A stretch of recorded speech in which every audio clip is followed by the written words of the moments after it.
이 시간에 하나님 말씀 읽겠습니다. 누가복음 3장 21절부터 22절.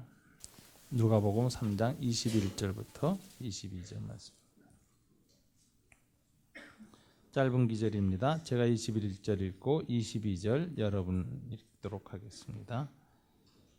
백성이 다 세례를 받을새 예수도 세례를 받으시고 기도하실 때 하늘이 열리며 성령이 비둘기 같은 형체로 그의 위에 강림하시더니 하늘로부터 소리가 나기를 너는 내 아들이라 내가 너를 기뻐하노라 하시니라. 아멘.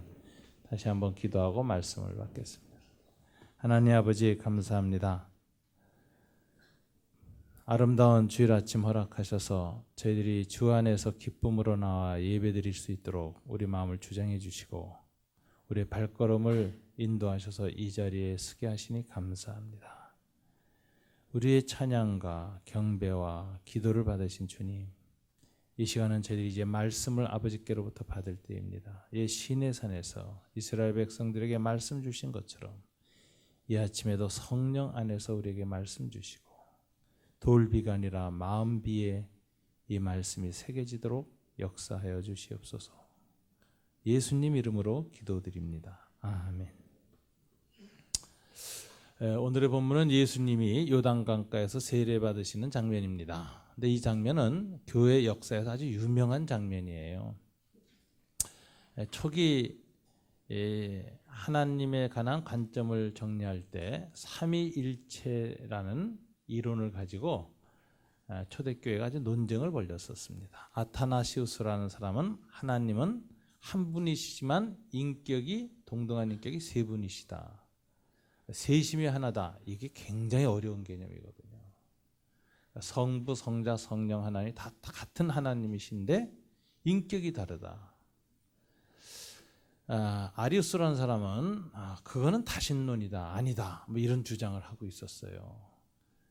그런데 그 종교회의 논쟁에서 니케아 회의에서 아타나시우스가 아리우스한테 이렇게 말을 했습니다. 아리우스여, 요단강변으로 가보시오. 그곳에서 당신은 성삼위 하나님을 만나게 될 것입니다. 오늘 그 요단강변이 바로 본문입니다. 여기 보면 하늘에 성부 하나님의 음성이 있고 성자 예수님은 요단강에서 세례를 받으시고 그의 성령님이 강림하셨다 하는 기절이죠. 그래서 삼위일체 신관이 정립되게 된 결정적 본문 중에 하나가 바로 오늘 요단강변에서 예수님이 세례 받으시는 장면입니다. 이 세례 받으신 때가 언제냐? AD 27년으로 보고 있습니다. 예수님이 30세 되신 해 이렇게 됩니다. 이때는 AD 26년에 본디오 빌라도가 로마의 총독으로 부임했습니다. 로마 총독으로 본디오 빌라도가 온 지 그 다음에 예수님은 세례를 받으셨습니다. AD 27년에서도 언제쯤이었을까? 오늘 본문을 보면 백성이 다 세례를 받을 때 이렇게 돼 있죠. 그래서 세례 요한의 세례 운동이 일어나고 나서 약 6개월 정도 걸리지 않았을까? 왜냐하면 1년 후에 세례 요한이 투옥이 됩니다. 그래서 유대 백성들에게 세례 요한의 세례 소식이 울려 퍼지고 많은 사람들이 마치 정말 거룩한 힘에 이끌리듯이 요단강으로 몰려와서 거의 전 유대 백성이 다 요단강에서 세례를 받았어요. 그 당시 유대 지역에 살고 있던 팔레스타인 지역에 살고 있던 유대인들 인구를 약 60만 정도 추정을 합니다. 60만 명이라는 사람들이 요단강변에 와서 세례를 받았다면 이건 막 굉장한 장면이었을 겁니다. 또 오늘 본문에 보니까 다 세례를 받을세 한 거 보니까 이 세례 운동의 최절정기에 주님이 오셨다 이렇게 하는 것이죠. 그래서 예수님이 나자렛에서 오셔서 요단강가에서 세례를 주고 있는 세례 요한에게 친히 세례를 받으신 장면입니다. 예수님이 이렇게 세례 받으러 오셨을 때 오늘 본문에는 세 가지 반응이 나옵니다. 첫째는 세례 요한의 반응이 나오고 두 번째는 세례 받으신 예수님의 반응이 나오고 세 번째는 하나님의 반응이 나와요. 근데 첫 번째 세례 요한의 반응은 누가복음 3장 21절에 이제 세례를 받으시고라고 간단하게 돼 있는데 예수님이 세례를 받으시는 것에 대해서 세례 요한이 남다른 반응을 보였습니다. 이걸 보여주는 성경 구절은 마태복음에 있습니다. 마태복음 3장 13절부터 15절입니다. 한번 읽어보실까요? 다 같이. 요한이 말려 이르되 내가 당신에게서 세례를 받아야 할 터인데 당신이 내게로 오시나이까. 예수께서 대답하여 이르시되 이제 허락하라. 우리가 이와 같이 하여 모든 의를 이루는 것이 합당하니라 하시니 이에 요한이 허락하는지라. 예수님이 세례받는 장면에 에피소드가 하나 나오는 거죠. 세례 요한이 세례를 못 받게 하는 거예요. 예수님께. 이게 무슨 말씀입니까? 그러면서 이렇게 말한다. 내가 당신에게 세례를 받아야 할 터인데 어떻게 당신이 내게 와서 세례를 받으십니까? 왜 그러냐면 세례 요한이 생각할 때 세례라는 건 물세례인데 정화 의식이거든요. 씻기는 의식입니다. 죄를 씻는 의식이에요. 하나님 앞에 나아가려면 죄를 씻어야 된다. 물론 마음으로부터의 회개를 가르쳤지만 그 마음의 회개를 겉의 행위로 표현하는 것이 물세례 받는 것이었어요. 세례요한이 보기에 예수님은 하나님의 아들이거든요. 그리고 죄가 없으신 분이에요. 그리고 이분은 세례를 받을 이유가 없죠. 죄인이어야 세례를 받는데 세례 받겠다고 오시니까 깜짝 놀란 겁니다. 그래서 이렇게 말하는 거죠. 오히려 제가 당신께 세례를 받아야 할 터인데 내 죄를 정화시켜야 될 분은 당신이십니다. 또 어떻게 당신이 죄인을도 아니신 분이 죄인이 받는 물세례를 받겠다고 하십니까? 못 드리겠습니다. 이렇게 극구 만류를 합니다. 그러자 거기에 대한 예수님의 대답이 15절에 나오는 내용이죠. 뭐라고 하십니까? 허락하라. 이제 허락하라 하면서 이렇게 하는 것이 내 아버지의 하나님의 의를 이루는데 합당하다. 우리가 이와 같이 하여 모든 의를 이루는 것이 합당하니라. 이렇게 말했어요. 예수님은 허락하라 하시면서 왜 허락해야 될 것이냐? 세례 요한을 가르치고 설득합니다. 이렇게 해야만 모든 의가 성취된다. 완성된다 그래요. 이 모든 의라는 단어가 어떤 뜻일까? 성경에 의라는 단어는 의로움이라는 단어는 여러 가지 의미가 있습니다만은 여기서 모든 의 할 때는 이제 영어로는 어떻게 표현되는 단어냐면 righteousness라는 단어로 표현되는 단어예요. 의. 근데 이 의라는 단어 속에는 두 가지 개념이 있습니다. 첫째는 우리가 잘 아는 것처럼 하나님의 정의, 공의. 그래서 영어로는 justice 이렇게 되죠. 그래서 율법엔 하나님의 공의가 나타나 있어요. 그래서 그 하나님의 율법대로 살지 못하고 죄를 지으면 하나님의 공의 앞에서 스스로 자각하게 되는 게 나는 죄인이다. 그리고 이 죄로 말미암아 인류는 형벌을 받았고 죄와 그로 말미암은 사망 그리고 그 후에 영원한 정죄가 하나님부터 온다라는 생각을 하게 되는 것입니다. 그래서 하나님의 공의가 먼저 선포돼요. 그리고 공의에 의해서 인간의 자기 존재를 발견하는 거죠. 자기의 실존은 죄인이다라는 걸 깨닫는 것입니다. 그래서 그 죄 때문에 고뇌하고 죄 때문에 갈등하는 이 도덕적 양심적 인간들에 대해서 하나님이 그 죄를 너희 스스로의 도덕과 노력으로는 해결하기 힘드니 소위 자기의의 한계, 인간의 정의의 한계를 하나님 앞에서 느끼고 괴로워하는 사람들한테 하나님께서 내가 너희들을 용서하겠다. 그래서 용서하셨을 때 그때 선포되는 의를 뭐라고 하냐면 법정에서 죄를 지었고 죄를 갖고 있고 죄를 인정하고 있지만 무죄 사면하는 것 그것을 갖다가 의롭다고 불러준다라는 거예요. 재판관이 무죄하고 선언하는 것. 여기서 이것을 칭이라는 단어를 씁니다. 칭이라는 것은 부를 칭자네요. 의롭다고 불러준다. 칭의라고 해요. 영어로는 justification 이렇게 돼요. 칭의. 그럼 하나님의 의라는 개념 속에는 이처럼 정의의 개념과 죄를 용서해준 칭의의 개념이 있어요. 둘을 합친 것을 우리는 의, righteousness라고 그래요. 예수님이 하시는 말씀이 내가 물 세례를 받아야 하나님의 righteousness가 이루어진다. 이렇게 얘기해요. 이 당시까지 이스라엘 백성들에게는 율법이라는 걸 통해서 하나님의 공의가 선포됐어요. 그리고 그 공의 앞에 정직한 사람들은 다 자기의 죄인됨에 대해서, 죄를 지은 것에 대한 자각을 하게 되죠. 그 자각이 있는 사람들이 지금 회개하러 물세례 받으러 나온 거예요. 양심의 자각이 없는 사람은 물세례 받으러 안 나와요.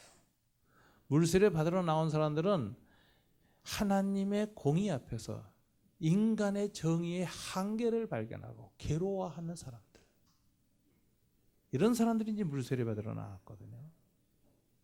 근데 그것만으로는 하나님의 의가 완성되지 않습니다. 그 사람들을 용서해 주는 게 하나님의 의의 완성이에요. 그런데 어떻게 용서가 일어나느냐 이거예요. 오늘 예수님이 죄인이 아니신 분이 죄인들이 받는 물세를 대신 받으러 서서 물에 들어가심으로써 하나님의 용서가 시작된다라는 거예요. 그러니까 죄인이 아닌 분이 죄인의 자리에 대신 쓴다. 이걸 우리는 이제 신학적인 용어로 기독교인들이 잘 쓰는 용어가 대속 혹은 구속, 이렇게 대신 구원하기 위하여 속한다는 말은 값을 치른다. 공짜가 아니라 값을 치르고 대신 구원한다. 대속한다. 이런 얘기죠. 예수님 죄인이 아니시기 때문에 죄의 값을 치를 필요가 없지만 죄의 값을 치르기에 부족한 인간들, 모든 죄인들을 대신해서 인간들의 자리에 서셔서 값을 치르신다는 거예요. 그래서 인간의 자리에 서서 죄의 값인 사망을 치르시고 죽으신다는 거예요. 이 죄값을 치른 것이 유효했다. 모든 사람들의 죄를 치르기에 유효한 값이다라는 걸 하나님 인정하시는 것이 부활입니다. 그래서 예수님이 부활하신 거예요. 그래서 법정 바깥으로 무죄 선고받고 나오는 것, 법정 바깥으로, 감옥 바깥으로 나오는 게 부활이에요. 대신 죽는 게 예수님의 사망이고. 그래서 요한 켈빈은 이 본문을 이렇게 해석합니다. 예수님이 죄인의 자리에 대신 서서 세례를 받아서 요단강 물속에 들어가는 것. 이 요단강이라는 건 정화의 의미도 있고 죽음의 의미도 있습니다. 그래서 우리가 요단강 건너가 만나리 뭐 이런 얘기 하잖아요. 요단강물에 그 몸이 쟁겼다는 것은 예수님이 죄와 함께 죽으셨다라는 의미요. 다시 요단강물에서 예수님이 올라오셨다는 것은 부활하심을 가리키는 것이다. 그래서 예수님의 갈보리산 십자가에서 죽으시고 부활하시는 것을 미리 예수님이 표현하신 것, 이걸 예표라 그러죠. 예언적 표현, 예표하신 행동이 요단강에서 물 세례를 받으신 것이다. 그래서 주님이 이렇게 얘기하는 겁니다. 세례 요한한테 내가 물 세례 받는 걸 만류하지 마라. 이것을 이제 허락하라. 그리하여 우리가 이것을 하나님의 온전한 의, 용서의 의까지 이루기 위함이라. 내가 물세례를 죄인의 자리에 서서 죄인을 대신하여 받아야 되겠다. 그리고 물속에 들어갔다 나오셨다는 것입니다. 그래서 이 예수님의 수세는 십자가 사건입니다. 갈보리산에서 이루실 그 구원의 사역을 미리 보여준 사건입니다. 이것은 죽으심과 부활을 주님이 미리 재현하신 것입니다. 이게 이제 예수님의 세례 받으심의 의미라면 저와 여러분의 세례의 의미는 또 무엇일까요? 여러분들도 세례를 받았습니다. 그러면 우리가 세례 받았다는 건 뭘 의미하는 것인가? 예수님과 함께 죽었고 예수님과 함께 다시 살았다. 그리스도와 함께 죽으심과 부활에 참여했다라는 의미입니다. 이게 로마서에서 사도 바울이 하는 말이죠. 그리스도와 함께 죽었고 그리스도와 함께 살았다. 그래서 이거 with Christ, 그리스도와의 신비한 연합이라는 겁니다. 세례 받을 때 그 일이 일어난다는 거예요. 그래서 우리가 이제 하나님의 생명에 참여하게 됐는데 이것을 일상화하는 게 뭐냐? 일상화된 세례. 여러분 그 결혼식장에서 우리가 이제 결혼할 때 아까도 우리가 아주 멋진 결혼식장 장면이 보였는데요. 신랑과 신부가 이제 서약을 하죠. 눈이 오나 비거나 아플 때나 건강할 때나 당신을 사랑하겠습니다. 근데 그 사랑의 서약은 뭘까요? 앞으로 평생 그것을 실천해 나가겠습니다라는 의지의 표현이지 지금 현재 완벽하게 그러고 있습니다라는 표현은 아니에요. 그죠? 지금은 부족해. 그럼 앞으로 그렇게 살겠습니다는 서약이거든요.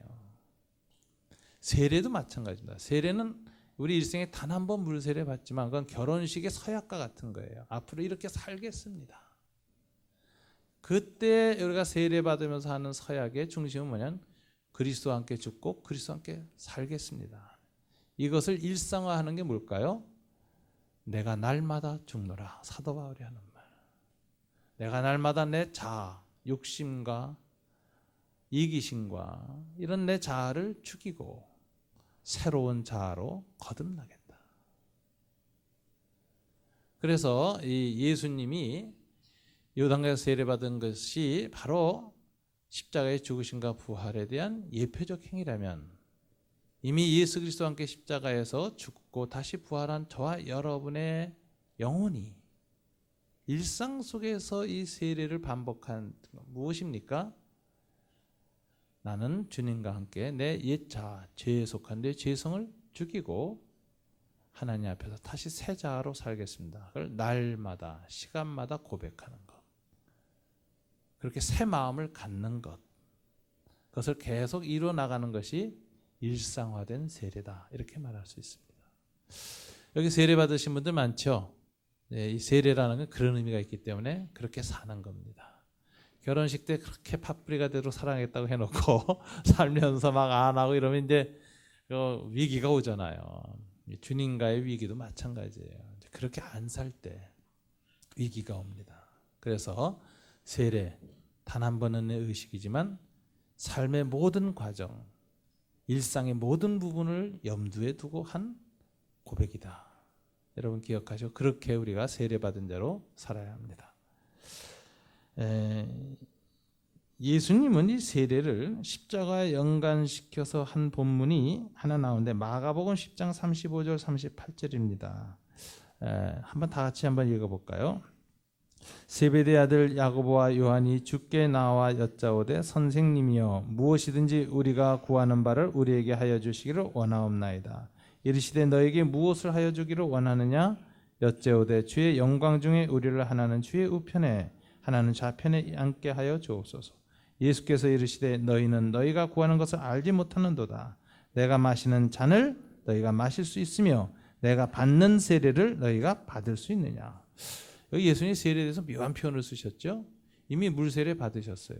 요한한테. 그런데 이게 십자가에 죽으시기 전날 밤 하신 말씀이거든요. 내가 받을 세례가 있다고 또 얘기하세요. 이미 받으셨는데. 그러면 예수님이 받을 세례는 뭘 가르치는 걸까요? 내가 마셔야 할 잔이 있다 그랬죠. 뭐죠? 십자가의 죽음을 가르치는 거예요. 그러니까 모든 물세례는 예수 그리스도의 십자가의 죽음을 가르치는 그림자와 같은 것입니다. 그래서 이 성경 전체에 볼 때 이렇게 예수님의 세례에 참여한다는 것의 의미가 우리의 자아의 죽음과 얼마나 깊은 연관이 있는가. 너희도 내가 받을 이 세례를 받겠느냐. 아멘 하고 저와 여러분 세례를 받은 거예요. 날마다 주님의 잔, 주님의 세례, 자아의 죽음을 마시는 것이 우리가 세례받은 자의 삶이다 하는 걸 다시 한번 확인할 수가 있습니다. 이처럼 세례 요한의 반응이 나오고 오늘 본문에는 누가복음에는 예수님의 반응이 나옵니다. 오늘 본문을 보면 예수님께서 예수도 세례를 받으시고 해놓고 예수의 반응이 뭐죠? 첫 번째 받으신 후에 기도하실 때 세례 받으신 예수님의 첫 번째 반응이 뭐였죠?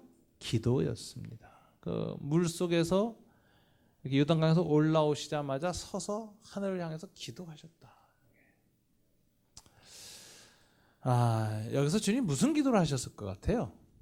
요단강에서 이렇게 하는 것이 하나님의 의를 이루는 게 합당하다 하시고 세례 받으셨으니까 기도하실 때 뭘 하셨을까요? 하나님의 의를 이루게 하여 주옵소서. 제가 이걸 위해서 세례를 받았습니다. 내가 십자가상에서 모든 사람들의 죄를 지고 죽는 이 일, 하나님의 의를 이루는 일을 감당하게 해 주옵소서.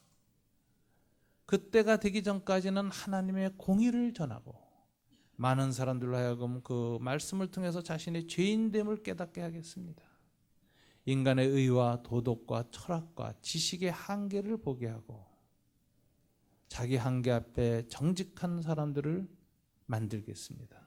그리고 그들을 위하여 내가 그 한계를 넘어설 수 있도록 십자가에서 대신 죽겠습니다. 그렇게 해서 하나님의 의를 이룰 수 있도록 도와주십시오라고 주님은 기도한 것입니다. 하나님의 나라가 이 땅에 이루어지기를 위한 기도, 하나님의 뜻을 완전히 지상에서 이룰 수 있는 것이 주님의 세례받으신 후의 첫 번째 반응입니다. 하나님의 의는 기도로만 이루어집니다. 여기서 우리 놀라운 것은 예수님처럼 죄가 없으신 분도 기도해야만 이루셨다는 거예요. 겟세마네 동산에서도 십자가의 그 죽음을 감당하기 위해서는 그 밤에 정말 피땀이 쏟아지는 절실한 기도를 하셔야만 죽음의 공포와 죽음의 어둠을 통과하실 수 있었어요. 주님도. 그렇다면 여기서 생각해 하물며 우리는 저와 여러분은 죄가 있고 항상 죽음의 공포 앞에서 연약한 존재들인데 우리들이 이걸 이겨나갈 수 있으려면 예수님보다 더 많은 기도, 더 깊은 기도가 필요한 존재입니다. 예수님도 하나님의 뜻을 이루시기 위해서 기도하셔야만 했다면 저와 여러분을 통해서 우리의 삶에 하나님의 뜻이 이루어지기 위해서는 더욱 간절히 기도해야 할 존재입니다. 주님 이것을 우리에게 세례시의 몸으로 보여주셨습니다. 저와 여러분의 삶 속에서 하나님의 뜻이 이루어지기를 원하십니까? 여러분의 생이 그저 여러분의 소원, 여러분의 먹고 사는 것, 자녀들 먹이고 사는 이것만으로 그냥 꽉 채워진 생이 되기를 원하지 아니하시고 그보다 좀 더 나아가서 내 생애가 하나님의 뜻을 이루는 삶이 되어지고 우리 자녀들도 이 땅에 하나님의 뜻을 이루어내는 그런 축복의 통로가 되는 삶을 살기를 정말 원하신다면 우리에게 제일 먼저 필요한 것은 무엇인가? 기도입니다. 기도 없이는 하나님의 뜻은 이루어지지 않습니다. 예수님의 공생의 첫 번째가 요단강에서의 십자가를 내다보며 하는 그 기도였고 예수님의 공생의 마지막이 겟세마네 동산에서 십자가를 앞두고 기도하시는 것이었습니다. 세례받은 저와 여러분들이 기도만으로 하나님의 뜻이 우리의 삶에 이루어진다는 것을 주님으로부터 배우고 주님도 그러셨다면 하물며 우리는 얼마나 더 많은 기도가 필요한 존재인가. 기도에 대해서 오늘 주님은 우리에게 도전을 주십니다. 이처럼 세례 요한의 반응과 예수님의 반응을 우리가 살폈습니다만 마지막 부분은 하늘의 반응입니다. 하늘에서 예수님이 정말 요단강 위로 올라서 하늘 향해서 기도하자. 그 기도에 대한 응답이 세례와 기도에 대한 응답이 왔습니다. 첫 번째 반응이 무엇이었는가? 오늘 성경에서 가장 중심된 반응이 뭘까 보니까 이 주석가 플러머라는 사람이 이런 말을 했어요. 여기서 동사 분석을 했어요. 누가복음에 동사 분석을 했더니 예수님이 세례를 받으시고가 주동사가 아니에요. 깜짝 놀랄 만하죠. 저는 주동사라고 생각했는데 이거는 분사형으로 돼 있어 보조동사입니다. 이 본문에서 주동사가 뭔가를 보니까는 하늘에서 소리가 나기를 이해해요. 하늘에서 소리가 났다. 그러니까 오늘 본문의 가장 중요한 계시적 사건은 뭐냐? 하늘 소리예요. 오늘 본문에서 우리가 가장 깊이 생각하는 게 하늘에서 소리가 났다라는 것이죠. 하늘에서 소리가 났다는 게 무슨 뜻일까요? 이거는 여러분 그 묵시적 표현이라는 거 아시죠? 예수님에게 하늘에서 소리가 났는데 성경에 하늘에서 소리가 난 것이 3번 있습니다. 오늘 요단강에서 소리가 있었어요. 두 번째는 변화산상에서 변화될 때 소리가 있었어요. 근데 그 소리를 변화산상에서는 베드로와 야고보와 요한만 들었습니다. 다른 제자들은 못 들었어요. 그 다음에 예수님이 요한복음에 보면 죽으시기 전에 요단 강변에서 들에서 헬라 사람들한테 이렇게 말하는 장면이 나와요. 한 알의 밀알이 땅에 떨어져 죽지 않으면 한 알 그대로 있대. 죽으면 많은 열매를 맺느니라. 이 말은 한 알의 밀알처럼 죽을 것을 천명하시는 사건이 이방인들 앞에서. 그러자 하늘에서 소리가 났어요. 그런데 누가복음 그 본문에 보면 그 하늘 소리가 천둥 소리처럼 들렸다 이렇게 돼 있어요. 무슨 소리인지 몰라요. 요한복음에도 하늘에서 소리가 났는데 이 소리를 누가 들었을까? 성경에 보니까 예수님이 들으셨습니다. 예수님이. 그러니까 이 하늘에서 소리가 들리는 것은 딴 사람들이 못 들었을 수도 있어요. 예수님만 들은 소리일 수 있어요.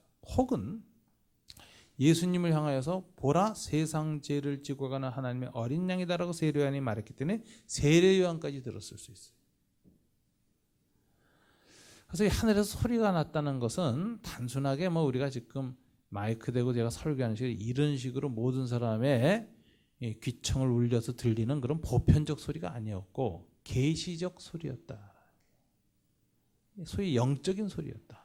하나님의 계시 사건이었다라는 것이죠.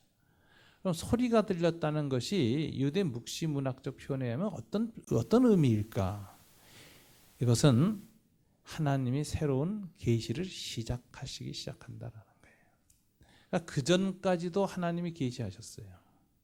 선지자들을 통해서. 그러나 그 전까지는 하늘에서 소리가 직접 들리지 않았습니다. 세미한 음성이 선지자에게 임하여서 선지자가 그 말씀을 선포했습니다. 근데 이런 옛 계시는 예수님의 표현대로 율법과 선지자는 세례 요한까지니 마태복음 11장 13절에 나오죠. 다시 한번 읽어볼까요? 율법과 선지자 율법이 예언한 것은 어디까지니? 요한까지. 요한까지가 옛 예언이에요. 옛 소리예요. 그런데 이제 완전히 새로운 차원의 소리가 예수님에게 임했다는 거예요. 그러니 모세의 예언이나 이사야나 느헤미야의 예언이나 뭐 이 구약의 예레미야 예언도 있고 또 마지막까지 세례 요한까지 모든 예언이 있었지만 이 예언은 하나님이 자기 종들에게 한 예언이고 이번에는 성부 하나님이 성자 하나님을 통하여 하나님 자신이 직접 하는 계시가 임하는 거죠. 어디가 더 권위가 있어요? 모세나 예레미야나 이사야보다 누구의 말씀이 더 권위 있어요? 예수님 말씀의 권위가 있지. 그러니까 구약의 창세기부터 모든 구약은 누구의 말씀에 의해서 해석해야 돼요? 예수님에 의해서 해석해야 돼요. 이건 완전히 새로운 차원의 계시가 시작된 겁니다. 이 계시가 오늘도 예수 이후에도 계속 된다고 생각하는 사람들이 이단이에요. 문선명. 그죠? 예수님께 부족한 예언을 마지막 내게 임했다. 이슬람, 마호메트가 내가 마지막 선지자다. 그렇죠?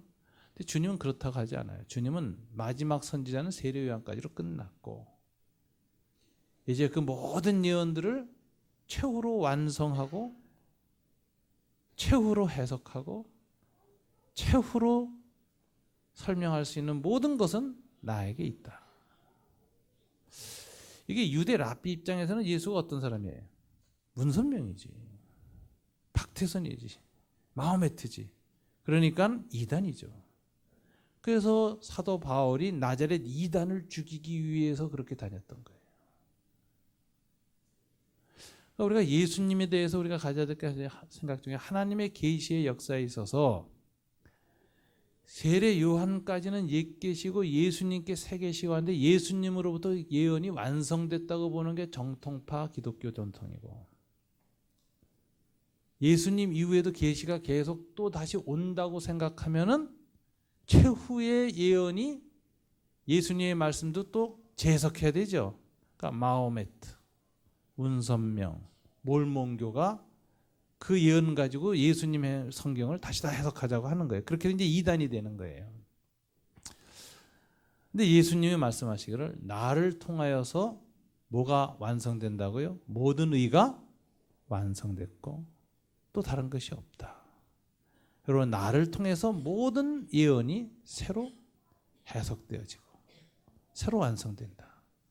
그래서 예수님의 유일성, 유일하신 하나님의 완성된 계시자, 이렇게 고백하는 게 정통 기독교입니다. 여기에 대해서 내가 못 믿겠다 하면은 이제 고민이 시작되는 거죠. 그분에게 뭐가 임하면 그때부터 그분은 또 다시 이제 제2의 메시아가 되는 겁니다. 이게 이제 이 이단 논쟁의 가장 중요한 부분이 바로 이런 부분이에요. 그래서 이제 예수님이 모든 일을 이루신 분, 그리고 예수님께 비로소 하늘에 소리가 들렸다. 이거는 계시가 완성됐다. 이게 최종 계시라. 그래서 이게 오늘 본문에서의 하늘에서 보인 첫 번째 반응이에요. 두 번째 반응은 뭐냐면은 성령 강림입니다. 오늘 성령님이 이제 예수님께로 임하시는데, 성령님이 임하시는 장면은 비둘기라는 것은 마태나 마가복음에서 똑같이 동일한 단어로 성령 강림을 표시하고 있습니다. 조금 다른 것은 마태복음에는 성령이 예수님의 머리 위에 비둘기같이 내려서 임하였다라고 표현함으로써 비둘기같이 내려오는 동작을 강조해요. 마태는. 오늘 누가는 동작을 강조하지 않죠. 오늘 누가는 뭐라고 해요? 비둘기 같은 형체로 강림하셨다고 표현함으로써 형상을 강조합니다. 이게 차이가 있어요. 동작과 형상. 차이는 있지만 공통점은 비둘기입니다. 뭐 이 차이를 해석하면 굉장히 신학적인 논쟁이 되고 좀 들어가네요. 요거는 안 하겠습니다. 중간에 비둘기라는 게 강조죠. 비둘기가 가지는 의미가 뭐냐? 동작이든 형체든 왜 똑같이, 이건 모든 사도적 전승들이 예수님이 요한강변에서 체험한 성령은 비둘기 형체로 임했다. 왜 비둘기, 하필이면 비둘기라는 이미지를 하나님이 사용하셨을까? 왜 성령님은 비둘기라는 이미지를 갖고 오셨을까? 우리 광교 산울교회 광교 이야기 홈페이지 보면 십자가 밑에 뭐 있어요? 잘 보셨어요? 비둘기 있습니다. 예. 나 맨 처음에 닭인 줄 알았어요. 닭이 아니라 비둘기 그리던데 비둘기가 있어요. 이 비둘기라는 이미지가 뭘 말하는 것이냐라는 것이죠. 이거를 당대에서 해석하는 방식이 있어요. 당대의 이미지. 당대 로마의 황제의 이미지는 뭐였죠? 독수리였어요. 근데 예수님에게 임한 이 왕권의 이미지는 비둘기다. 그래서 평화 뭐 이런 식으로 해석하는 케이스가 하나 있어요. 그러나 그 해석은 지나치게 당대 중심적 해석이에요. 좀 더 깊은 의미가 있습니다. 성경의 비둘기의 이미지는 어떤 이미지냐? 최초로 비둘기가 인류에게 보여준 이미지는 어디에 나오는가? 창세기에 나옵니다. 창세기 노아 방주 후에 노아 방주로 되돌아와서 감람나무 잎 새싹을 물고 와서 드디어 홍수 심판이 끝났다라는 굿뉴스, 좋은 소식, 복음을 알려준 피조물은 비둘기였습니다. 창세기 8장 11절이요. 다 같이 읽어볼까요? 저녁 때에 비둘기가 그에게로 돌아왔는데 그 입에 감람나무 새 잎사귀가 있는지라. 이에 노아가 땅에 물이 줄어든 줄을 알았으며, 비둘기를 통해서 뭐를 알았어요? 심판의 시대는 끝났구나. 하나님의 분노와 징벌은 끝났구나. 그럼 비둘기는 뭐를 상징하죠? 새 시대. 그 뭐에? 은혜와 용서와 자비의 시대가 시작된다. 그래서 이게 구속사적 해석이라 그러는데, 성경에서 왜 하나님이 성령님이 하필이면 요단강변에 있는 예수님에게 임하시는데 바닷물이 아라라산까지 꽉 찼던 그때 비둘기가 노아에게 온 것처럼 요단강 물에서 온일의 죄를 지고 물을 뒤집어 쓰고 다시 올라오신 주님 위에 비둘기 형상으로 성령이 오셨다는 건 뭘 말하냐? 새로운 은혜의 시대가 도래했다. 이건 정말 새로운 사건이에요. 새로운 계시, 새로운 은혜, 이거 도래했다. 하늘의 두 번째 반응은 이렇게 비둘기 모습이었습니다. 용서와 은혜 새 시대. 세 번째 반응은 음성이었는데 음성의 내용입니다. 여러분 누가복음 3장 22절 하반절을 보면은 너는 내 사랑하는 아들이라 내가 너를 기뻐하노라 이렇게 말해요. 너는 내 사랑하는 아들이다. 우리는 뭐 그냥 성자 예수님 하나의 아들이다 그냥 밥 먹듯이 말하는데 이게 너무 이제 우리가 상투적으로 쓰다 보니까 의미를 잘 모르고 쓰는 경우가 많아요. 아버지 아들이라는 관계 어떤 의미일까요? 생물학적인 관계일까요? 우리는 그렇죠. 아버지 아들 생물학적 관계입니다. 근데 성령 하나님도 하나님이고 성자 하나님도 하나님이고 성부 하나님도 하나님인데 하나님이 아들을 낳았다 할 때 그것이 생물학적인 방식으로 낳았다는 걸까요? 세 분은 동등한 하나님이에요. 누가 누구를 낳을 수가 없어요. 그럼 낳았다라는 표현 이게 무슨 의미일까요? 이 아들이라는 표현은 어떤 의미냐면은 상속자라는 의미예요. 이거는 유대인들은 금방 알아듣는 표현인데 우리는 유대 문화가 없기 때문에 해석이 잘 안 되는 거죠. 그냥 생물학적인 부자관계로 해석하는데 유대 모든 문헌에서는 아들이라는 말은 상속자라는 거예요. 그래서 예수님의 비유에 보면 탕자가 나갔을 때 돌아오잖아요. 돌아오는데 그를 아들로 영접하는 나는 당신의 아들이라 칭함받을 수 없습니다. 아들이라는 칭호를 거부하죠. 회개하면서 나는 감히 아버지께 아들이라고 불림받기도 못합니다. 그러는데 너는 내 아들이다 그러고서는 그 아들이라는 표지를 뭐를 껴줘요? 손가락에 반지 끼워주지요. 배너라는 영화 보셨죠? 배너가 로마 장군 구합니다. 은혜에 감격했던 이 사람이 드디어 새로운 관계를 노예였던 배너에게 맺는데 장군이 뭘 끼워줘요? 반지를 끼워줘요. 이건 상속자라는 뜻이에요. 그래서 아들이라는 표현이 이 당시 그리코 로마 사회나 히브리 문화에서 중동 문화에서 뭐냐면 상속자라는 의미예요. 이는 내 사랑하는 상속자다. 하늘에서 이 음성이 들렸어요. 상속자라는 건 뭘 상속합니까? 하나님이 뭘 상속해 주죠? 중요한 건 주님의 통치권을 상속받습니다. 그래서 오늘 본문은 하늘에서 이는 내 사랑하는 아들이다라는 선포가 있었다는 건 뭘 말하는 거예요? 예수님을 하늘의 왕권의 상속자로 온 세계에 알려주는 계시 사건입니다. 그래서 이것을 대관식이라고 그래요.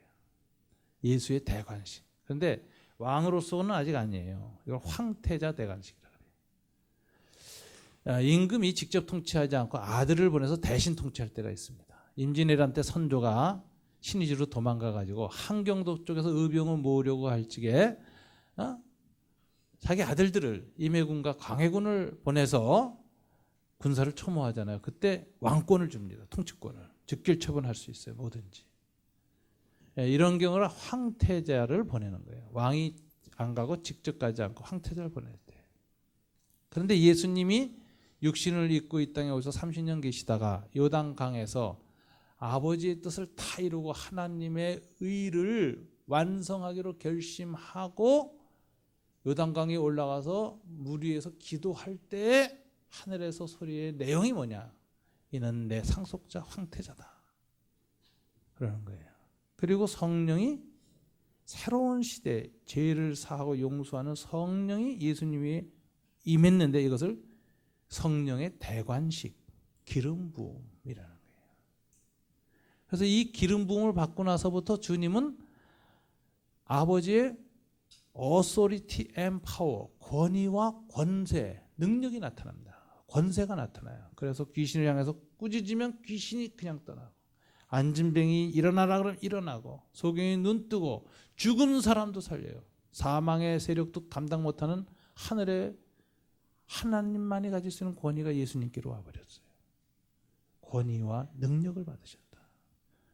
그리고 예수님은 이 사건 이후부터 비로소 선포를 시작하십니다. 공생의 첫 시작이죠. 첫 메시지가 뭐였죠? 회개하라 하나님 나라가 도래하였느니라. 임하였느니라. 하나님 나라가 누구 위에 임했어요? 어느 특정한 장소가 아니라 예수님의 인격 위에 임하여서 여기에서 하나님의 권위와 능력이 나타나기 시작하니 주님과 접촉한 사람마다 변화가 일어나는 겁니다. 죄에서 벗어나서 회개하고 의로 돌아오고, 죽음에서 벗어나서 사망으로 들어오고, 병은 낫고 귀신은 떠나고, 이적과 기사가 따르며 한 사람의 삶의 위에 새로운 통치가 시작됐다는 놀라운 혁신적인 사건들이 예수님을 통해서 일어나기 시작해요. 그래서 오늘 이 하늘에서 내 아들이다 라고 하는 말은 이건 아들, 황태자, 상속자로서 인정한 것이고, 내가 너를 기뻐하노라. 왜 하나님 기뻐하셨죠? 목숨을 걸고 순종하기로 결심하니까. 여러분, 그 왕가의 자녀들은 일반 사가의 자녀들하고 달리 아버지한테 효도만으로는 아버지 사랑 못 받습니다. 우리 일반 부모 자식은 자식이 아버지한테 잘하고 효도만 굉장히 사랑받아요. 그죠? 근데 왕가는 달라. 하나가 더 있어야 돼. 뭐죠? 그 아버지의 나라를 향한 충성심이 있어야 돼. 아무리 아버지에게 잘해도 충성심이 없으면 안 돼. 그래서 왕가의 자녀는 전쟁이 나면 먼저 나가야 돼. 아버지 대신 칼 들고 나가서 전선에 가서 죽기 각오라고 싸워야 참된 아들이 되는 거예요. 왕가의 자녀는 효만 갖고는 안 되고 충이 있어야 돼요. 그게 모두에게 보일 정도로 인정이 될 때 그 사람이 황태자다운 황태자가 되는 것이고, 그런 아들한테 왕위가 물려지는 거예요. 아버지한테만 잘한다고 주는 거 아니거든. 예수님이 오늘 아들로서 아버지와의 깊은 사랑의 관계에 있었지만 사람의 몸을 입고 와서 뭘 하셨어요? 하나님 나라를 이 땅에 세우고 죄와 사망과 사탄의 영역으로 넘어간 이 인류의 운명을 바꾸고 하나님의 자녀와 백성으로 만들고 이 땅을 하나님 나라로 다시 회복하기 위한 그 싸움에 순종하여 육신을 입고 오셔서 죽기까지 충성하시고 부활하셔서 승리하시고, 그래서 그분의 왕권을 가지고 부활과 죄를 용서하고 사랑하는 이 왕국을 세우는 일을 이제 능력 있게 행세하시는데, 이것을 황태자로서의 대관식을 요단강에서 했습니다. 그리고 왕위 즉위식은 어디서 했습니까? 예수님이 죽으시고 3일 만에 부활하셔서 제자들 앞에 나타나서 뭐라고 말씀하시는지 아세요? 마태복음 28장에 보면 아버지께서 내게 하늘과 땅의 모든 권세를 주셨으니 이래요. 그러니까 죽으셔서 황태자로서의 모든 임무를, 미션을 완수하신 거예요. 적을 물리치는 승리에서 승전하신 거예요. 부활하시자마자. 그래서 이제 아버지께서 그때부터 부활하신 주님께 뭘 주신 거예요? 그 이전까지는 땅의 권세를 갖고 오셨는데 이제 하늘의 권세까지 다 주신 거예요. 천군 천사 모든 것을 다스릴 수 있는 권세를 주셨다라고 예수님이 드디어 왕권을 아버지로부터 받은 것을 선언하시는 거죠. 이제 내가 황태자가 아니라 만왕의 왕이다. 아버지께서 주셨다. 그리고 나는 이 만왕의 왕의 권세를 가지고 너희를 명하노니 땅끝까지 가서 모든 족속으로 내 백성을 삼아라. 지상명령을 선천하시고, 그리고 제자들 앞에서 보는 가운데 40일 후에 감난산에서 승천하신데, 승천하셔서 어디 앉으세요? 하나님 우편 보좌에 앉으신다. 하나님의 통치의 우편 보좌. 그것은 왕의 자리죠. 통치권 대행자들이. 그래서 요단강은 황태자 대관식이요, 감난산, 승천하신 감난산은 왕의 즉위식이라고 그래요. 즉위하러 올라가시는 거예요. 보좌로 올라가시는 거예요. 그리고 그 즉위하신 그분이 그 권세와 능력을 이 땅에 펼치기 위해서 이번엔 대사들을 보내요. 왕이. 그게 사도들이에요. 그게 그리스도인들이에요. 근데 이들이 사도 신분만 가지 못하고 능력도 갖게 하려고 예수님에게 임했던 왕적인 권위를 드러내는 그 성령이 오순절날 사도들 위에 임하는 거예요. 그래서 사도들의 선포는 하나님 나라의 선포가 되는 것이고, 그리고 거기에 반하는 모든 것들은 굴복하게 되는 거죠. 그런데 이 나라는 칼과 창으로 이기는 게 아니라 용서와 사랑으로 승리하는 나라이기 때문에 모든 사도와 그리스도의 제자들은 죄를 용서하고 사랑하기 위해서 순교의 길을 가면서 피를 흘리면서 승리해 나가는 거예요. 그래서 요한계시록에 보이시는 보좌에 앉으신 이 왕이신 분, 하나님의 왕이신 분은 어떤 형상으로 앉아요? 어린 양의 모습이지. 피 흘린 어린 양. 하나님의 나라는 피 흘림으로, 순교로, 용서와 사랑과 희생으로 승리하는 거예요. 사탄의 왕국은 권력과 힘과 폭력으로 승리하지만 하나님의 나라의 보좌에는 칼을 든 자가 앉아있지 않고 힘쓴 자가 앉아있지 않고 돈 많은 사람이 앉아있지 않고 뭐예요? 죽임을 당하신 어린 양의 보좌죠. 그래서 하나님의 통치의 본질을 보여주는 것이 요한계시록에는 어린 양이란 이미지죠. 이래서 세례 요한이 바로 이 예수님이 세례받고 황태자 즉위식을 하자마자 예수님을 향해서 보라! 세상 죄를 지고 가는 하나님의 어린 양이다. 이렇게 말하게 되는 거예요. 이렇게 해서 예수님은 이는 내 사랑하는 아들이여 내가 기뻐하노라. 하늘의 사랑과 기쁨을 가득 받는 하나님 앞에 사랑받고 기뻐한다. 이건 충성을 가르치는 거예요. 사랑만 아니라 기쁨이 있는 아들이에요. 아버지께 충성한, 그 나라를 위해서 목숨을 다 바쳐서 승리한, 기뻐하노라. 사랑과 기쁨. 저와 여러분도 그리스도 안에서 하나님의 양자가 됐습니다. 그죠? 그리스도의 의로 말하면 하나님의 자녀가 됐어요. 그럼 우리도 어떻게 하면 하나님의 상속자, 그 나라를 받은 상속자죠. 우리도 약속받았죠. 그리스도와 함께 왕 노릇할 것이다. 저와 여러분은 왕 같은 제사장, 그래서 왕으로 보여요. 저와 여러분도 양자된 하나님 나라의 왕자 왕녀입니다. 왕의 가족이에요. 오늘 여기 모인 사람 왕가요. 로얄 패밀리가 다 모입니다. 옆 사람 얼굴 보세요. 왕이셨군요. 왕가의 자리에 다 우리 예수님의 왕가의 자녀들입니다. 고귀한 이 신분과 자격을 얻었습니다. 근데 이 사람들이, 저와 여러분이 하나님의 사랑과 하늘의 기쁨을 얻는 삶을 살면 어떻게 해야 될까요? 아까 말한 것처럼 하나의 의를 이루는 일에 최선을 다하는 것이죠. 순종이죠. 폭력에 폭력으로 맞서지 않겠다. 증오에 증오로 맞서지 않겠다. 미움에 미움으로 반응하지 않겠다고 결심하고 사랑과 용서로 승리하겠다고 결심하고 그것을 위해서 내 자아를 죽이겠노라고 날마다 자기를 십자가에 못 박을 때마다 주님은 우리를 향해서 이는 내 사랑하는 양자요. 이는 내 기뻐하는 양년이라. 우리를 향하여 똑같은 반응을 보이실 것입니다. 오늘 예수님의 수세 장면을 우리가 생각하면서 하늘에서 이 요단강에서 울려 퍼진 세 가지 반응, 세례 요한의 반응, 예수님의 기도하시는 반응, 하늘의 이 세 가지 반응, 성부 하나님의 소리가 있었고 비둘기같이 성령이 강림하셨고 사랑과 기쁨을 표현하신 이 반응이 그리스도와 함께 세례받은 저와 여러분에게도 새롭게 시작되기를 주님 이름으로 이 아침 축원합니다. 우리 시간 한번 기도하겠습니다. 세례받은 자의 첫 번째 반응은 기도입니다. 이 기도는 하나님의 뜻을 이루는 삶을 살게 해달라고 기도하는 것입니다.